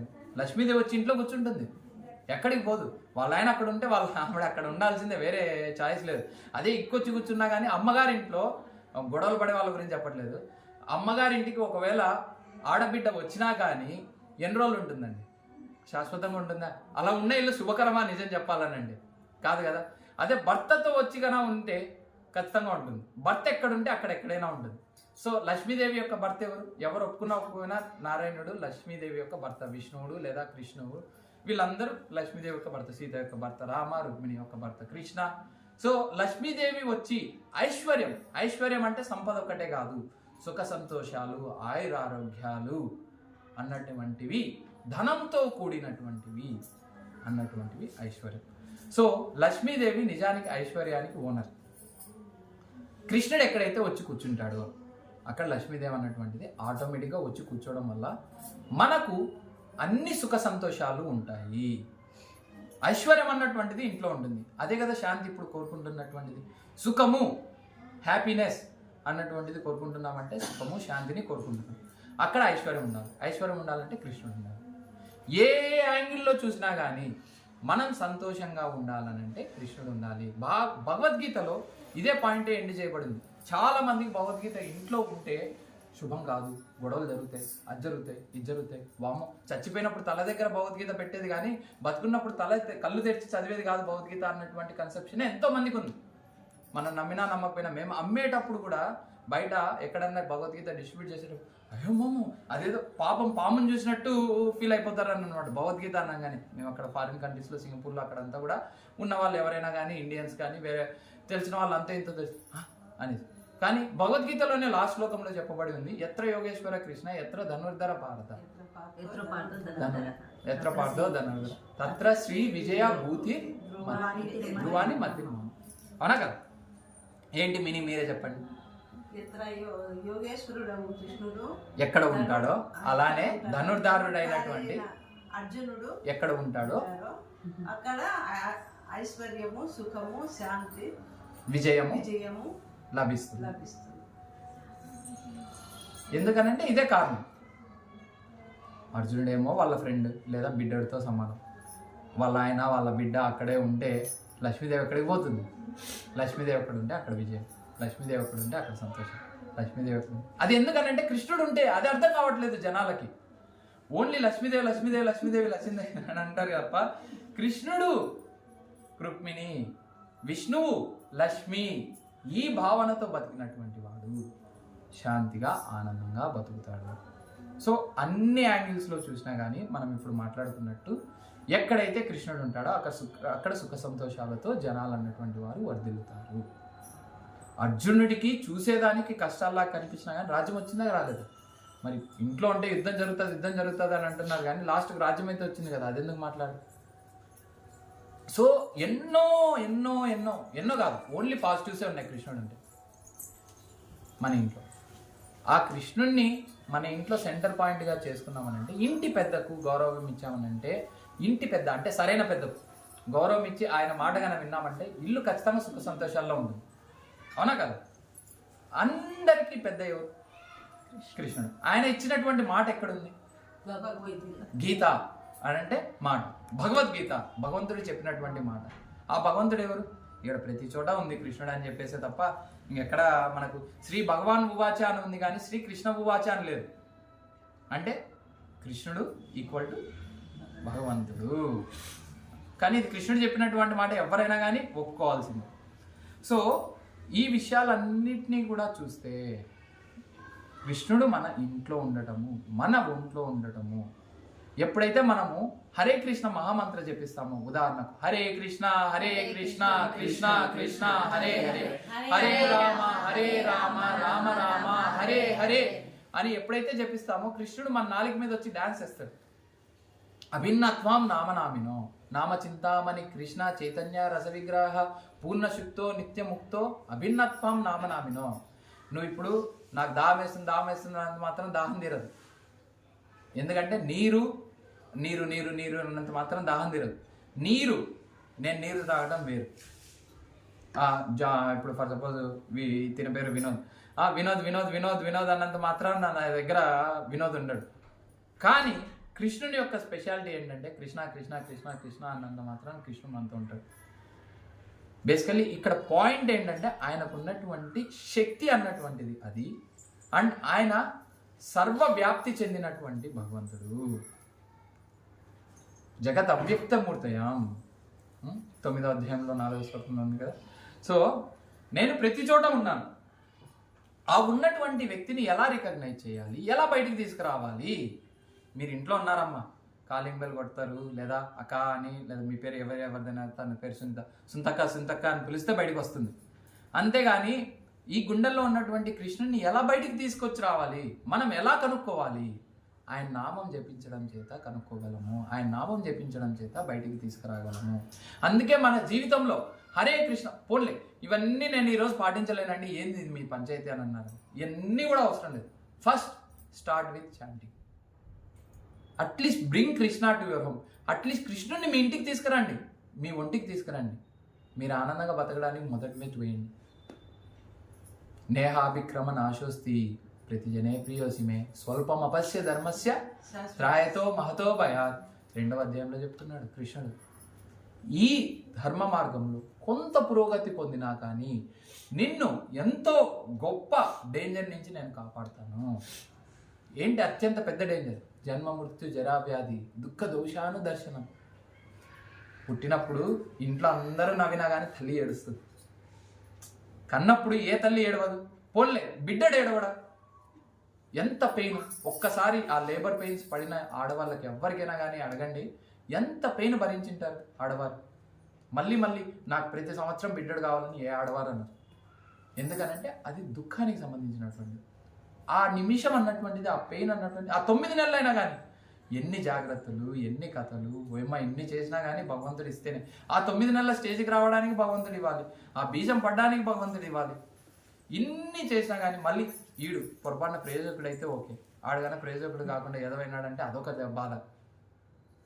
మృత్యువు చచ్చిపోయేటప్పుడు నేను ఆనందంగా ఉన్నాను అన్నటువంటి వాడు ఎవడు ఉండడు. నాకు చావు కావాలి ప్రతిరోజు అన్నటువంటి వాడు ఎవడు ఉండడు. చచ్చిపోయినప్పుడంట 18,000 తేళ్ళు కుట్టినటువంటి నొప్పి కలుగుతుందని భాగవతంలో రాసింది. ఇటువంటిది ఎవరైనా నిజానికి తేలు కుడితే విషం కన్నా ఆ నొప్పి చేతనే ఎక్కువ మంది చనిపోతారండి. పల్లెటూర్లలో ఉన్నవారికి ఏమన్నా తెలిసే ఉంటుంది, కానీ మాకంటే మేము చిన్నప్పటి నుంచి పుట్టి పెరిగిందంతా టౌన్లలోనే. సో మృత్యు అన్నటువంటిది ఎవరికి సంతోషం కాదు. జరా, వ్యాధి, ఈ రెండు చెప్పినా చెప్పకపోయినా కానీ అందరు నాకు సంతోషం లేదని అంటారు. జరా అంటే ముసలితనం. నేను ముసలివాడిగా శాశ్వతంగా బతకాలనుకుంటున్న వారు ఎవరైనా చేతులు ఎత్తండి. ఎవ్వరు ఎత్తాడు. ఎన్ని కష్టాలు, తిండి ఎవడు పెడతాడో తెలియదు, వాడికి వాడు వండుకోగలడో లేడో తెలియదు, ఇది ఎక్కలేడు, అది పోలేడు, అది దిగలేడు, ఇదంటే భయం, అదంటే భయం, వీనికి లొంగాలి. అప్పుడు దాకా పాపం కోడలుకో లొంగినవాడు తర్వాత మనవరాలకు కూడా లొంగాలి. ఇంకా లొంగడం ఎక్కువ అవుతుంది తప్పితే ఇదేదో తన స్వతంత్రంగా బతకడం అన్నటువంటి విషయం అన్నటువంటిది ఎవ్వరికి ఎక్కువ కాదు. మళ్ళీ ఆ కొడుకు ఆ కోడలు ఫ్యామిలీకి లొంగాలి. అన్నీ ఏ రకంగా చూసుకున్నా కానీ ఈ లొంగడం అన్నటువంటిది పెరగడము, చింత అన్నటువంటిది పెరగడం తప్ప సంతోషం అన్నటువంటిది పెరగదు. పోన్లే, నేను వృద్ధాపంలో కూడా సంతోషంగానే ఉన్నాను. వ్యాధి, కోవిడ్ వచ్చినప్పుడు అందరు సంతోషంగా ఉన్నారా? ఎవ్వలేడు. ఊరికి కళ్ళబోలి మాటలు చెప్పినా కానీ వెంటనే కొంచెం శ్వాస పీల్చుకోలేకపోయినా కానీ అంబులెన్స్ చేసుకొని హాస్పిటల్కి వెళ్ళిపోయారు. ఇంట్లో టెస్టులు చేసుకున్నారు, బయటికి వెళ్ళి చూసుకున్నారు. వెంటనే ముందే ఆ మలేరియాకి సంబంధించిన మెడిసిన్స్ అవన్నీ ఏమి ఉన్నాయి కదా, అవి ముందే వేసుకోవడం అన్నీ కూడా చేసుకున్నారు. ప్రతి నిమిషం బిక్కుమని బతికారు. నేను హాస్పిటల్లో నిత్యము బెడ్ మీద పడుకోవాలని కోరుకునేవాడు. హాస్పిటల్ నుంచి ఎంతసేపు వీలైతే అంతసేపు డిశ్చార్జ్ అవ్వాలనేసి కోరుకుంటాడు తప్ప ఎవడ హాస్పిటల్లో నిత్యం బతకాలని కోరుకుంటాడు. వ్యాధి అన్నటువంటిది శుభకరమైనటువంటిది కాదు, సుఖకరమైనటువంటిది కాదు. మరి మనం ఈ జన్మ అన్నటువంటిది పొందితే మళ్ళీ ఈ 3 అన్నటువంటిది ఆటోమేటిక్గా పొందాలి. ఇది పొందకుండా ఎలా? జన్మ కర్మ చేమయ దీపం ఏవం యో వ్యక్తి తత్వాదేహం పునర్జన్మ నైతి మామేతి సో అర్జున. కృష్ణుడే చెప్తున్నాడు 4వ అధ్యాయం 9వ శ్లోకంలో, నా దివ్య లీలల గురించి, నా దివ్య కర్మల గురించి, నా గురించి తెలిసిన వాడికి మరలా పునర్జన్మ అన్నటువంటిది ఉండదు అర్జున. ఇది మన జీవితం యొక్క హైయెస్ట్ గోల్ కావాలి. దానికి నాంది అన్నటువంటిది మనం మళ్ళీ హరే కృష్ణ మంత్ర జపంతోనే స్టార్ట్ చేయాలి. ఎందుకనంటే మనకు చాలా డౌట్స్ ఉండొచ్చు, ఎందుకు మంత్రం అన్నటువంటిది జపం చేయాలనేసి. ఫస్ట్ థింగ్ ఏంటంటే, సృష్టిని సృష్టించినటువంటి బ్రహ్మ నారద మధ్యకు జరిగినటువంటి కాన్వర్జేషన్ ఏంటంటే, కలియుగం స్టార్ట్ అవుతుంది, జనులు ఎక్కువసేపు పూర్వంలో లాగా సత్యయుగంలో లాగా 60,000 సంవత్సరాలు 70,000 సంవత్సరాలు కూర్చొని మెడిటేషన్ చేయలేరు. వాళ్ళు కూర్చునేదే పాపం, వాళ్ళు బతికేదే 100 ఏళ్ళు మహా అండి, 100, 120, అది కూడా ఏ నిమిషం పానం బిక్కుమంటుందో ఎవరికి తెలియదు. సో చేయలేరు, ఫోన్లే అని చెప్పేసి త్రేతాయుగంలో లాగా పెద్ద యజ్ఞ యాగాదులు చేయలేరు. ఒక్క యజ్ఞం చేస్తే 30,000 ఖర్చు అవుతుంది. ఏంటి మళ్ళీ ఓ రేంజ్లో యజ్ఞం కాదు. ఇప్పుడు ప్రతిరోజు యజ్ఞం ఎవరినైనా చేయమనండి, రోజు హవిస్సు వేసేసి చేసేసి. కానీ అలానే ద్వాపర యుగంలో లాగా గొప్ప టెంపుల్ వర్షిప్స్, ఇప్పుడు మనం ఏదైతే పెద్ద టెంపుల్స్ చూస్తున్నామో దీనికి 100,000 టైమ్స్ టెంపుల్ వర్షిప్ చేస్తే తప్ప దొరకనటువంటి ఫలితము అన్నటువంటిది, దొరికేటటువంటి ఫలితము కలౌతద్ హరికీర్తనాత్ 12వ స్కందం 3వ అధ్యాయం 52వ శ్లోకంలో భాగవతంలో చెప్పబడి ఉంది. 51వ శ్లోకంలో కలౌ దోషనిదే రాజన్. కలియుగంలో అన్ని చాలా దోషాలు ఎలా బయటపడాలి అని అంటే 52వ శ్లోకంలో లాస్ట్కు చెప్పింది ఏంటంటే కలౌతద్ హరికీర్తనాత్. కలియుగానికి రికమెండ్ చేసినటువంటి మెథడ్ ఏంటంటే హరే కృష్ణ హరికీర్తనము. హరికీర్తనం వల్ల ఏమిటి ఖర్చు? ఇప్పుడు మనం నోరు తెరిచి హరే కృష్ణ కృష్ణ కృష్ణ హరే హరే, హరే రామ రామ రామ హరే హరే అనటం వల్ల మనకి ఎంత ఖర్చు అయింది? సమస్య లేదు, ఖర్చే కాలేదు. ఇంట్లో ఉన్న నీరేమన్నా కాసేపు తాగినాడేమో కానీ అది వాడు ఇది పలికినా పలకకపోయినా తాగాలి, అంతే కదా. సో ఎటువంటి పరిస్థితిలో సింపుల్ మెథడ్ అన్నటువంటిది హరికీర్తనము, సంకీర్తనము, హరికీర్తనం అన్నటువంటిది ఎక్కడైతే జరుగుతుందో వీటికి ఇప్పుడు మనం ఇంకొక సైడ్కి వెళ్దాం. ఫర్ సపోజ్ ఉదాహరణకు మనం ఇంట్లో చాలామంది సత్యనారాయణ వ్రతాలు చేసుకుని తింటున్నాం. సత్యనారాయణ వ్రతానికి ఎంత ఖర్చు అవుతుంది యావరేజ్గా? బంధువుల కన్నా భోజనాలు పెట్టాలి, వచ్చిన వాళ్ళకి ప్రసాదాలు పెట్టాలి, మండపం తేవాలి, స్వామికి ఇవ్వాలి, ఇంకా ఎన్నెన్నో పండ్లు పూలు అన్నీ తీసుకురావాలి. ఒక 10 నుంచి 20,000 ఎంత లేదన్నా హీనంగా వేసుకున్నా ఖర్చు అవుతుంది. ఇంట్లో వండుకున్నా కానీ సాయివారే 5,000 జరగడాను అనమాట, మళ్ళీ తెచ్చే మండపం. సో ఏ రకంగా చూసుకున్నా కానీ అన్ని విషయాలు అన్నటువంటి కాస్ట్లీ అఫేర్. కానీ నువ్వు నీ ఇంట్లో జపం చేసుకున్నటువంటిది కాస్ట్లీ అఫేర్ కాదు. ఈ జపం చేసుకోవడం వల్ల నీకు వచ్చే ఫలితం ఏంటి? ఒక్క హరే కృష్ణ మహామంత్రం ఒక్కసారి చదవడం వల్ల 16,000 సార్లు విష్ణునామంని జపించినట్టు, అంటే 16 సార్లు సహస్రనామం చెప్పినట్టు. ఒక్క 108 చేయడం వల్ల 1,72,000 సార్లు, 16 మాలలు చేయడం వల్ల ఎన్ని లక్షల సార్లు మీరే లెక్కేసుకోండి. ఇంత ఫలితం అన్నటువంటిది నీకు 1.5 గంటలో వచ్చేస్తుంది. పోన్లే 7 నిమిషాలతో స్టార్ట్ చేసినా కానీ, ఒక్కసారి ఒక మాల 108 సార్లు స్టార్ట్ చేసినా కానీ 1,72,000 సార్లు అంటే 17,000 సార్లు విష్ణు సహస్రనామం చెప్పినట్టు. ఎన్నిసార్లు చెప్తే విష్ణు సహస్రనామం ఎంతసేపు పడుతుంది చెప్పండి? ఒక్కసారి సహస్రనామం పూర్తి కంప్లీట్ చేసేసరికి 15 నిమిషాలు, అర్ధ గంట పడుతుంది. ఒకవేళ వాడు స్పీడ్గా చదువుకున్నా కానీ 15 నిమిషాలు 20 నిమిషాలు, half an hour compulsory. Okay, నేను ఎప్పుడో 1-2 సార్లు చదివాను అంతే, నాకు తెలియదు. సో అర్ధ గంట పడుతుంది. ఇలాంటి అర్ధ గంటలు 17,000 సార్లు వచ్చేటటువంటి ఫలితం నీకు 7 నిమిషాల్లో వస్తుంది. ఇంతకన్నా కంపాక్ట్ కావాలా ప్యాకేజీ? అండ్ యజ్ఞం గురించి వద్దాం. యజ్ఞం గురించి వద్దే శాస్త్రంలో ఇలా చెప్పబడింది, గోకోటి దానం గ్రహణే కగస్య ప్రయాగ గంగోదక కల్పవాస యజ్ఞాయుతం మేరు సువర్ణ దానం గోవింద కీర్తేర్న సమం శతాంశై. కొన్ని కోట్ల గోవుల్ని దానం చేసేటటువంటి ఫలితము, కొన్ని కోట్ల సంవత్సరాలు గంగా ప్రయాగ ఇటువంటి గొప్ప పుణ్యనదుల దగ్గర నివసించి అక్కడ రోజు స్నానం చేసినటువంటి ఫలితం. ఎందుకు గంగా స్నానము, పుష్కర స్నానం ఇవన్నీ చేయాలని చెప్పేసి పొలమని వెళ్తున్నాం కదా, పుణ్యం అనేసే కదా వచ్చేటటువంటి ఫలితము. యజ్ఞాయుతం మేర సువర్ణ దానం. నువ్వు ఎన్నో యజ్ఞాలు చేసి ఎంత బంగారు తెలుసా? ఇప్పుడు మనకు మౌంట్ ఎవరెస్ట్ ఉంది, అన్నిటికంటే హైయెస్ట్ హిమాలయస్, 8 కిలోమీటర్ల ఎత్తు. మేరు పర్వతం అన్నటువంటిది శాస్త్రం ప్రకారం 600 మైళ్ళ ఎత్తు, అంటే 1000 కిలోమీటర్ల ఎత్తు. అంత మేరు పర్వతమైన బంగారు దానం చేసి యజ్ఞాలు చేస్తే అంత సొమ్ముందా మన దగ్గర? లేదు. చేస్తే వచ్చేటటువంటి ఫలితము గోవింద కీర్తే నసమం శతాంశై. గోవింద కీర్తనం చేయడం వల్ల దీంట్లో 100వ వంతుతో కూడా సమానం కాదు. నసమం శత అంశ, 100వ వంతుతో కూడా సమానం కాదు. ఇంతకన్నా గొప్ప ఫలితం కావాలన్నా మనకు?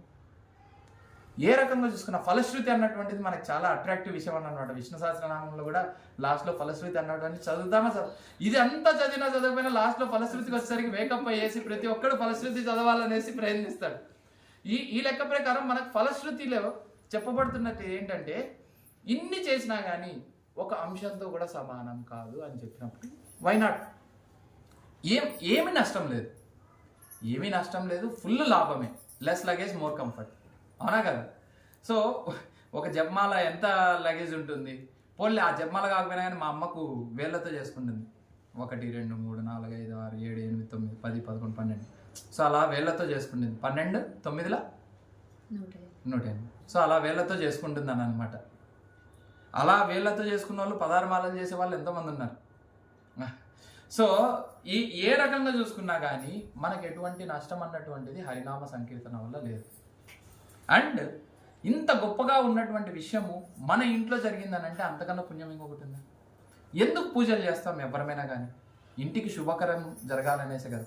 ఇప్పుడు ఇన్ని మాట్లాడుకుంటున్నది శుభము, సంతోషం కోసం. కృష్ణుని యొక్క కీర్తన ఎక్కడైతే ఉంటుందో అక్కడే సంతోషము. అందుకు మనము ఈ పద్ధతిని అన్నటువంటిది కలియుగంలో రికమెండ్ చేశాం. మనం రికమెండ్ చేయలేదు. మళ్ళీ ఇక్కడ బ్రహ్మకి నారదునికి జరిగినటువంటి సంభావేశంలో ఇలా నారదముని క్వశ్చన్ అడిగితే కలియుగంలో ఏంటి సొల్యూషన్ అంటే తను చెప్తాడు, హరే కృష్ణ కృష్ణ కృష్ణ హరే హరే, హరే రామ రామ రామ హరే హరే, ఇది షోడశక నామ్నాం కలి కల్మషనాశనం నత పరతరోపాయ సర్వ వేదేషు దృశ్యతే. ఈ 16 నామములు అన్నటువంటివి కలి కల్మషాన్ని మొత్తాన్ని నాశనం చేస్తాయి. నత పరతరో ఉపాయ, వేరే ఉపాయం అన్నటువంటిది లేదు. నువ్వు అన్ని వేదాలని వెతుకు. బ్రహ్మనే 4 ముఖాల నుంచి 4 వేదాలని సృష్టించాడు. వేదాలని సృష్టించిన వ్యక్తే అన్ని వేదాలను వెతుక్కున్నా కానీ ఇంతకంటే సరైన ఒత్తిడి అన్నటువంటిది లేదని కలి సంతోష ఉపనిషత్తులో చెప్తుంటే మనం ఎవరని చెప్పండి? డాక్టర్ దగ్గరికి వెళ్ళి అంటే పారాసిటమాల్ టాబ్లెట్ తలనొప్పికి ఏంటది సారిడానో అదైతే మనం వేసుకోగలం, కానీ గొప్ప కాంప్లికేటెడ్ విషయాలకైతే మాత్రం డాక్టర్ దగ్గరికి వెళ్ళి మనం ఆయనకు టీచ్ చేయలేం కదా. ఆయనకు మొత్తం శాస్త్రం తెలుసు కాబట్టి ఆయన ఈ మందని చెప్పేసి మనకు రికమెండ్ చేస్తాడు తప్ప. సో సేమ్ అలానే వేదాల్ని మొత్తం రాసినటువంటి బ్రహ్మని రికమెండ్ చేసేటటువంటి మెథడ్ అన్నటువంటిది హరే కృష్ణ మహామంత్రము. హరే కృష్ణ మహామంత్రం వల్ల ఇప్పుడు అనొచ్చు నేను మెడిటేషన్ చేసుకుంటాను, నువ్వెన్ని చెప్తావు. మనం సత్యుగంలో లేవు, ఫ్యాక్ట్స్ మాట్లాడుకోవాలి. నీకు నచ్చింది ధర్మం కాదు, కృష్ణుడు చెప్పింది ధర్మము, వేదాలలో చెప్పబడినటువంటిది ధర్మము. వేదేశ సర్వైర్ అహమేవ వేద్య వేదాంతవిద్ వేదాంతకృత్. సో సర్వస్య చాహం హృది సన్నివిష్టం మత్త శృతి జ్ఞానం అపోహనం. 15వ అధ్యాయం 15వ శ్లోకం. ప్రతి ఒక్కరికి బుద్ధిని, అజ్ఞానంని, ఈవెన్ అజ్ఞానంని కూడా, మతిమరుపుని ప్రతి ఒక్కరిని కలిగించేది నేనే. కానీ ఇవన్నిటికీ మూలమైనటువంటి వేదాలు చదువు తెలుసుకోవాల్సింది నన్నే అని కృష్ణుడు చెప్తున్నాడు. ఆ కృష్ణుడి చెప్పినటువంటిదే ఈ సారం. అన్ని వేదాలు చదివితే కూడా బెస్ట్ ఉపాయం ఏంటంటే కృష్ణుడిని కొలవడానికి, కృష్ణుడిని తెలుసుకోవడానికి హరే కృష్ణ మహామంత్ర జపం అన్నటువంటిది. అందుకే ఎవరైనా స్టార్ట్ చేయని వారు దయచేసి స్టార్ట్ చేయండి. మీకు మాలలు కావాలని అంటే తను అడగండి, తను ఆర్డర్ పెడతాడు, మీకు ఇస్తాడు. లేదా తన దగ్గర ఆల్రెడీ కొన్ని ఉన్నాయి. జపమాల అన్నటువంటిది తీసుకుంటే సులభం అయిపోతుంది. బేసికల్లీ చాంటింగ్ చేయడం అన్నటువంటిది సులభం అయిపోతుంది తప్ప అదేది లేకపోతే చేయకూడదని ఎక్కడ రూల్ లేదు. ఏది ఉన్నా కానీ ఏది లేకపోయినా కానీ మీరు స్టార్ట్ అన్నటువంటిది చేయండి.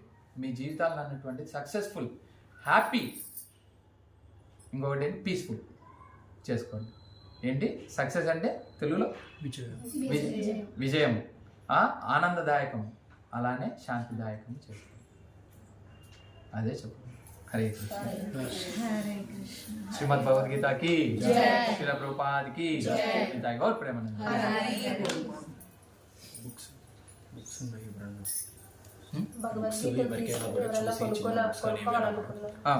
సో ఇటువంటి గొప్ప జ్ఞానమైనటువంటి భగవద్గీతను తెలుసుకోవాలనుకున్నటువంటి వారు ఎవరైనా కానీ. అండ్ ఇంకొకటి, ఇప్పుడు మనం భగవద్గీత ఫలశ్రుతి కూడా లాస్ట్లో చూస్తే ఎక్కడైతే కృష్ణుడు ఉంటాడో, ఎక్కడైతే భగవద్గీత ఉంటుందో, ఎక్కడైతే అర్జునుడు ఉంటాడో నాకు అక్కడ విజయము, ఆనందము, ఐశ్వర్యము ప్రతి ఒక్కటి ఉంటుంది.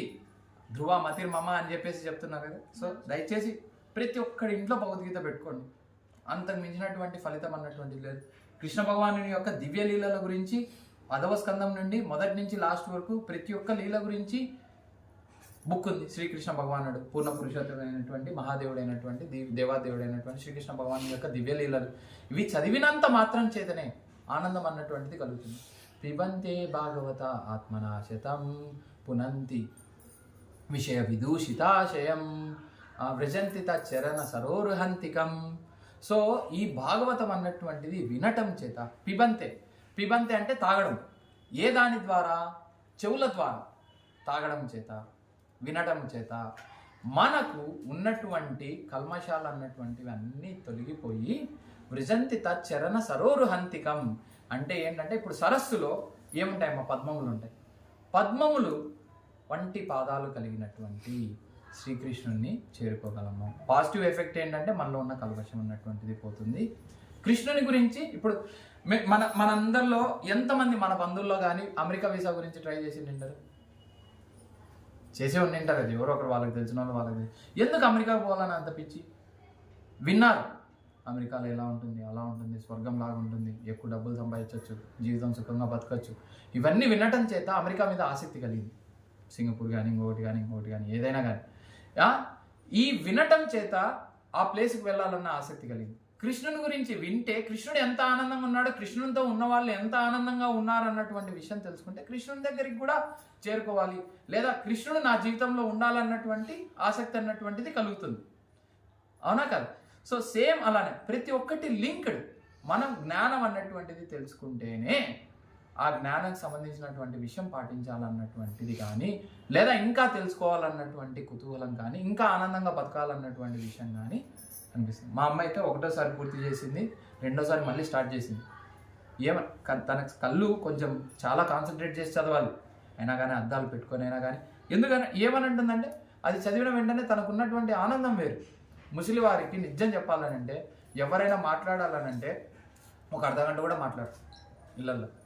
వాళ్ళకి ఎంతవరకు అని టైంపాస్ అవుతుంది. ఆ సీరియల్ ఇవన్నీ చూసుకొని దాంట్లో ఆ అత్త ఈ కోడల్ని తిట్టింది, ఈ అత్త వాళ్ళని తిట్టింది, పక్కింటోడు వచ్చాడు, ఈ వీడికి వాడికి అక్రమంగా ఉందాం, ఈ తప్ప ఏ సీరియల్ అన్నా వేరే ఉన్నాయేమో చెప్పండి, లేవు. ఈ విషయాలన్నిటి గురించి టైం వేస్ట్ చేసుకునేదానికన్నా బుర్రపాటు చేసుకునేదానికన్నా హ్యాపీగా కృష్ణుడు బయటికి వెళ్ళి గోకులంలో పిల్లలతో అంతా ఆడుకున్నాడు. యశోదమ్మ అయితే రారా లోపలికి అని అంటే నేను రాను అని అంటే ఆడుకునేటప్పుడు ఈ పిల్లలు బెదిరిస్తారనమాట. నువ్వు ఇప్పుడు కానీ లోపలికి వెళ్ళా అంటే తర్వాత నీతో ఆడుకోమనేసి. సో ఇలా ఒకరి ఇంటికి వెళ్ళినప్పుడు అక్కడ వెన్న దొరకకపోతే వాళ్ళ పిల్లలు నిద్రపోతుంటే గిచ్చేసి వచ్చేస్తాడంట బయటికి. సో ఇలా ఎన్నో ఆనందకరమైనటువంటి విషయాలు అన్నటువంటివి, కృష్ణుని యొక్క లీలలు అన్నటువంటివి పొందుపరిచినటువంటి బుక్ అది, పుస్తకం.